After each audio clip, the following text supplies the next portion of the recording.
Hello student, now we will start new topic. Okay, we have completed first chapter and chapter number 3, matrix and relation function. Now we will start inverse trigonometry.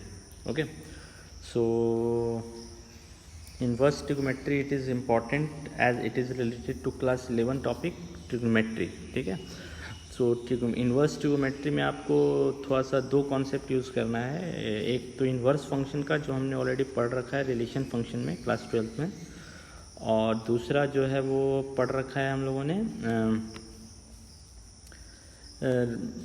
Relation trigonometry जो class 11 में हम लोगों ने पढ़ रखा था। तो उस दो का ये कॉम्बिनेशन है, तो इससे साफ पता चल रहा है ना, ट्रिगोमेट्री है तो इसका इन्वर्स फंक्शन हम पता करेंगे तो वो हमारा क्या होगा, इन्वर्स ट्रिगोमेट्री।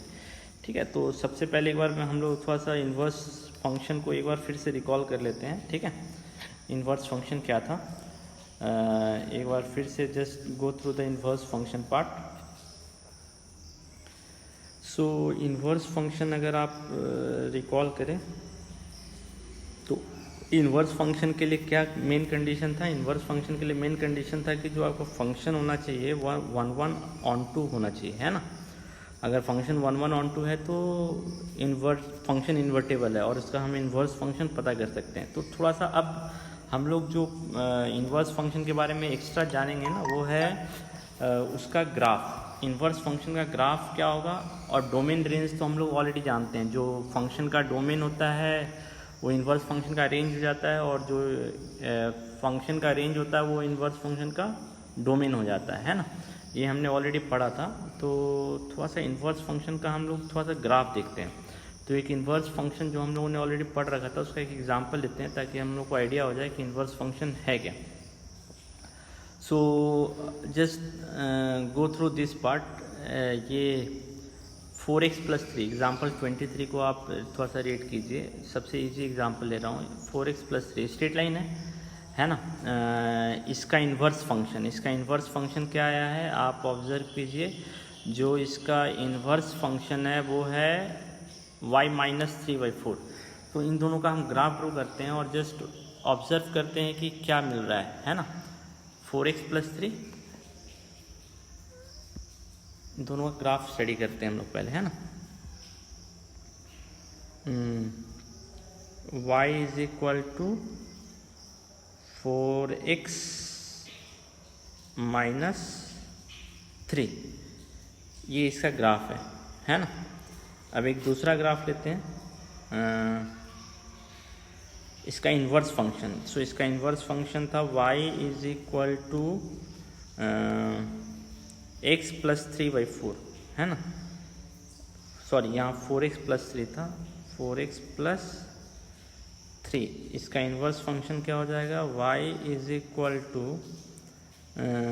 x - 3 / 4। ये इसका इन्वर्स फंक्शन है। और एक लाइन हम लोग और ड्रॉ करते हैं, है ना। एक लाइन हम लोग और ड्रॉ करते हैं y = x, ताकि हमको पता चल जाए कि क्या रिलेशन है। y = x,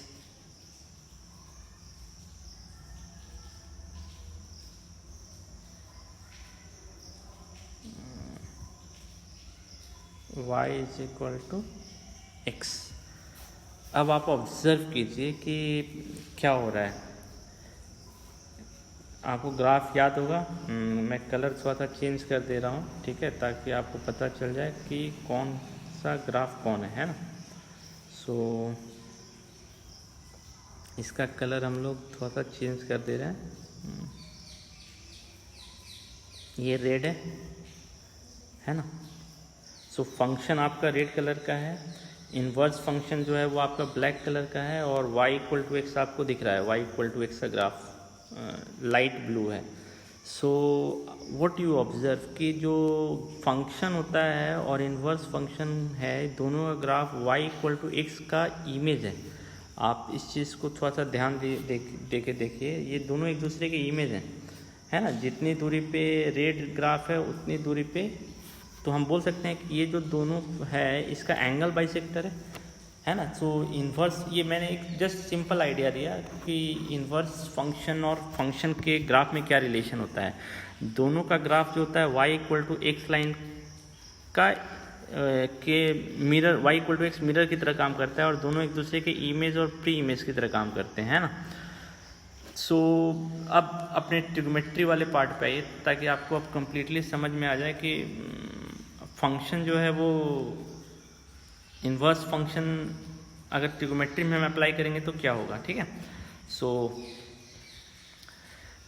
go through that particular topic inverse trigonometry, okay. Inverse trigonometry में अगर आप स्टडी करेंगे तो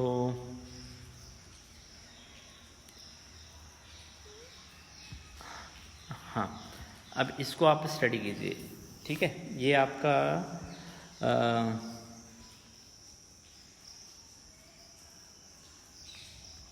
मैंने यहाँ ऑलरेडी ग्राफ ड्रॉ करके रखा है, ठीक है, ताकि टाइम वेस्ट ना हो।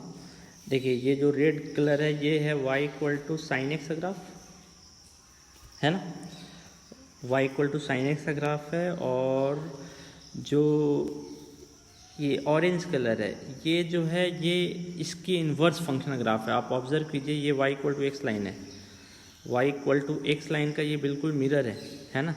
देखिए जितनी दूरी पे ये है उतनी दूरी पे इधर ये भी है ना। सो एक दूसरे का इमेज है ना। तो इमेज किस पोर्शन का है आप ये ऑब्जर्व कीजिए, इमेज यहाँ किस पोर्शन का है, ये पूरे पोर्शन का ये इमेज नहीं है, पूरे पोर्शन का ये इमेज नहीं है। ये जो इमेज है वो इमेज है इस पोर्शन का, आप ऑब्जर्व कीजिए इस पोर्शन का इमेज है। सॉरी ये कॉस का है, साइन का नहीं है, ये साइन का ग्राफ है आपका यहाँ, इसलिए प्रॉब्लम हो रही थी है ना, उस कॉस का ग्राफ था, सॉरी। ये है आपका y equal to sine x का ग्राफ और y इक्वल टू एक्स ये है ना, y इक्वल टू एक्स ये है। अब आप ऑब्जर्व कीजिए जो आपका ये ऑरेंज वाला पार्ट है ये जो है इसके इन्वर्स फंक्शनल ग्राफ है। कैसे वो आप देखिए इसका इमेज इधर ये है, इसका इमेज ये है ना, इधर ये इसका इमेज है। तो हम बोल सकते हैं ना कि जो y equal to x line है वो बिल्कुल मिरर की तरह काम कर रहा है ना। सो ये जो पोर्शन है ये इस पोर्शन का इन्वर्स इमेज है, पूरे का नहीं है, पूरे का नहीं है, इस पोर्शन का सिर्फ इमेज है ना। तो जो इससे हमको पता चल रहा है कि इन्वर्स फंक्शन जो है वो सारे ग्राफ का नहीं होगा ट्रिग्नोमेट्री में। अब क्यों नहीं होगा वो आप इस चीज़ को स्टडी कीजिए है ना, क्यों नहीं होगा ऐसा। हमने ऑलरेडी पढ़ा था कि अगर फंक्शन मेरा 1 1 ऑन 2 होगा तभी हम उसका इन्वर्स पता कर सकते हैं। तो अब आप ऑब्जर्व कीजिए जो साइन फंक्शन है इसका डोमेन और रेंज क्या होता है। साइन फंक्शन का, साइन फंक्शन जो है वो इसका जो डोमेन और रेंज है, F is from sine x के लिए हम लोग पढ़ रहे हैं, F is equal to sine x. तो इसका जो डोमेन होता है वो होता है होल रियल नंबर, सारे रियल नंबर के लिए डिफाइंड है, आप देख सकते हैं है ना। और इसका जो रेंज है वो -1 to 1 है, -1 to 1, ये वाला पोर्शन जो है वो -1 से लेकर 1 के लिए है ना। सो अब जो इन्वर्स फंक्शन होगा उसके यानी कि ये फंक्शन 1 1 नहीं है तो हमको इसको पहले 1 1 बनाना पड़ेगा। अब 1 1 का टेस्ट आप याद कीजिए, हम लोगों ने 1 1 के लिए एक टेस्ट पढ़ा था horizontal line test. Horizontal line में अगर कोई भी हॉरिजॉन्टल लाइन ग्राफ को एक से अधिक बार कट करता है तो हम बोलते हैं कि वो फंक्शन 1 1 नहीं है। और यहाँ पे आप देखिए ये तो बहुत बार कट करेगा, तो इसका मतलब ये है कि इस पॉइंट का बहुत सारा इमेज है, इस पॉइंट का बहुत सारा प्री इमेज है, एक प्री इमेज, इस पॉइंट का एक और प्री इमेज है, 2 3, आगे हम लोग जाएंगे तो और भी बहुत सारे प्री इमेज मिलेंगे है ना, 4 5। सो एक पॉइंट के बहुत सारे प्री इमेज हैं। सो इसका मतलब पहले हमको फंक्शन को 1 1 बनाना पड़ेगा। अब 1 1 कैसे बनाएंगे, 1 1 बनाने के लिए हमको फंक्शन को रिस्ट्रिक्ट करना पड़ेगा। हम फंक्शन को पूरे रियल लाइन के लिए नहीं पढ़ सकते हैं। तो जो हम लोग फंक्शन पढ़ते हैं वो -π/2 से लेकर π/2 के लिए पढ़ते हैं। यानी कि जो हम लोग साइन फंक्शन पढ़ेंगे वो -π/2 से π/2 के लिए पढ़ेंगे। सो अब आप देखिए कि अगर साइन फंक्शन -π/2 से लेकर हमने अब फंक्शन के डोमेन को रेस्ट्रिक्ट कर दिया -1 to 1, ये हमारा सेम ही रहेगा। तो अब आप देखिए कि ये वाला पोर्शन नहीं है, ये वाला पोर्शन आपका नहीं है, ये वाला पोर्शन आपका नहीं है। तो अब आप देखिए जो आपका फंक्शन है वो 1 1 on 2 है। ये जो फंक्शन है ये 1 1 on 2 है ना। सो 1 1 on 2 है, क्यों 1 1 तो है ही और on 2 है, -1 से 1 रेंज और कोडोमेन दोनों मैच कर रहा है। इसका मतलब इसका इन्वर्स जो है वो हम लोग को मिलेगा। सो इसका इन्वर्स अगर मिलेगा तो इन्वर्स फंक्शन का डोमेन और रेंज क्या हो जाएगा वो अब हम लोग देखते हैं। इन्वर्स फंक्शन का जो डोमेन और रेंज होगा, एफ इन्वर्स का जो डोमेन हो जाएगा वो -1 to 1 हो जाएगा और रेंज जो होगा वो -π/2 से लेकर π/2 हो जाएगा। सिंपल है ना। सो ये हमारा इन्वर्स फंक्शन। तो इन्वर्स फंक्शन में एफ इन्वर्स एक्स को हम कैसे डिनोट करेंगे, तो साइन इन्वर्स इसको हम डिनोट करते हैं साइन इन्वर्स एक्स, ये हमारा नोटेशन है। अब यहाँ पे मेरे ख्याल से आपको समझ में आया इन्वर्स फंक्शन साइन का कैसे निकल रहा है ना। सो साइन ये नोटेशन है। जो ये ऑरेंज फंक्शन है आपका, जो यहाँ पे ऑरेंज फंक्शन है, ये जो आपका ऑरेंज फंक्शन है यही आपका इन्वर्स है। ये इक्वेशन 1 जो लिख रहा है ना ऑरेंज फंक्शन, यही आपका क्या है साइन इन्वर्स एक्स। ठीक है। और जो इन्वर्स फंक्शन है उसका डोमेन क्या होगा -1 to 1। जो ट्रिग्नोमेट्री का रेंज है वो डोमेन हो गया और जो डोमेन था वो रेंज बन गया। सो इन्वर्स ट्रिग्नोमेट्री का जो डोमेन है वो -1 to 1 है और रेंज जो है वो -π/2 से लेकर π/2 है। ये टोटली इन्वर्स फंक्शन से डिनोट हो रहा है और इसका जो ग्राफ है वो ऐसा है बिल्कुल, है ना। ठीक है।